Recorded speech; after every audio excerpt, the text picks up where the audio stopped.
আসসালামু আলাইকুম, hello everyone. Another cooking ভিডিওতে আপনাদের সবাইকে স্বাগত জানাচ্ছি। আমি আয়েশা আপনাদের সাথে আজকে শেয়ার করব খুবই মজাদার chicken korma recipe. Chicken korma যে এত সহজে তৈরি করা যায়, আসলে এই রেসিপিটা না দেখলে কিন্তু বিশ্বাস হবে না।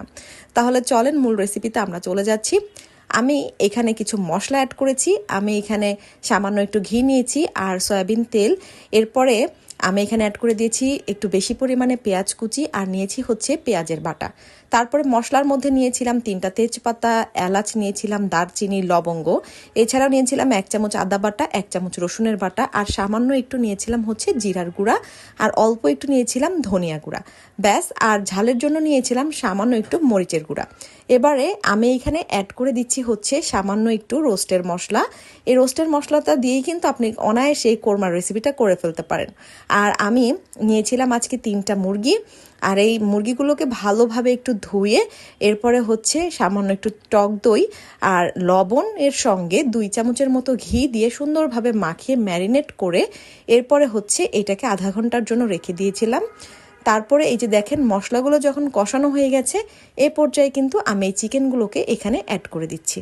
চিকেনগুলোকে সুন্দরভাবে অ্যাড করে এইভাবে নেড়েচেড়ে ঢাকনা দিয়ে ঢেকে আমি 10 মিনিটের মতো রান্না করে নিব। এক্সট্রা কিন্তু কোনো পানি দিইনি, একটু মশলাটা ধুয়ে যে পানিটা হয়েছে খুব অল্প পরিমাণ সেই পানিটাই কিন্তু এখানে দিয়েছি।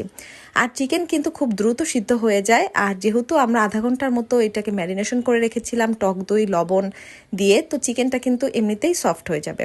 এই যে দেখেন 10 মিনিট পরে আমি ঢাকনাটা উঠিয়েছি। প্রচুর পরিমাণে কিন্তু চিকেন থেকে পানি ছেড়ে দিয়েছে। দেখেন এক্সট্রা কিন্তু কোনো পানি এখানে অ্যাড করিনি। এইভাবে আরও 10 থেকে 15 মিনিটের মতো ভালোভাবে রান্না করে নিয়েছি। দেখেন প্রচুর পরিমাণে কিন্তু পানি উঠে এসেছে আর চিকেনের যে গ্রেভিটা সেটাও কিন্তু বেশ গাঢ় হয়ে গেছে। আর এখানে আমি একটু স্বাদের জন্য অ্যাড করে দিচ্ছি আমার বাসায় থাকা চিকেন রোস্টের মশলাটাও কিন্তু আপনারা অ্যাড করতে পারেন এই কোরমার জন্য। আলাদা করে কিন্তু কোনো ধরনের কোনো কোরমার মশলা এখানে লাগছে না। এরপরে এখানে আমি 2 কাপের মতো অ্যাড করে দিব গুঁড়া দুধ। এই দুধটা আমি হচ্ছে ঠান্ডা পানিতে 3 চামচের মতো গুলিয়ে তারপরে হচ্ছে এখানে অ্যাড করে দিচ্ছি। আর এ পর্যায়ে আমি এখানে অ্যাড করে দিচ্ছি 5-6টা কাঁচামরিচ, জাস্ট একটু ফ্লেভারের জন্য সামান্য একটু চিড়ে দিয়েছি। খুব বেশি কেটে দেবেন না, তাহলে কিন্তু মরিচের বিচিটা বের হয়ে যাবে, খেতে বেশি ঝাল লাগবে।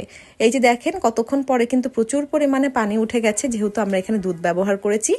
আর টেস্টটাকে ব্যালেন্স করার জন্য খুব অল্প পরিমাণে চিনি ছিটিয়ে দিয়েছি। এইভাবে ঢাকনা দিয়ে ঢেকে আমি আরও 5 থেকে 7 মিনিটের মতো রান্না করে নিয়েছি। দেখেন আমাদের এই চিকেন কোরমাটা কিন্তু একদম রেডি। কি অনেক বেশি সহজ না? এভাবে যদি আপনারা বাসায় একবার বানিয়ে খান, ছোট থেকে বড় সবাই কিন্তু এই চিকেনটার ফ্যান হয়ে যাবে। তো কেমন লাগলো আজকের এই সিম্পল চিকেন কোরমার রেসিপিটা? বাসায় একবার হলে ট্রাই করবেন, আশা করি ভালো লাগবে। ভালো থাকবেন সবাই, আল্লাহ হাফেজ।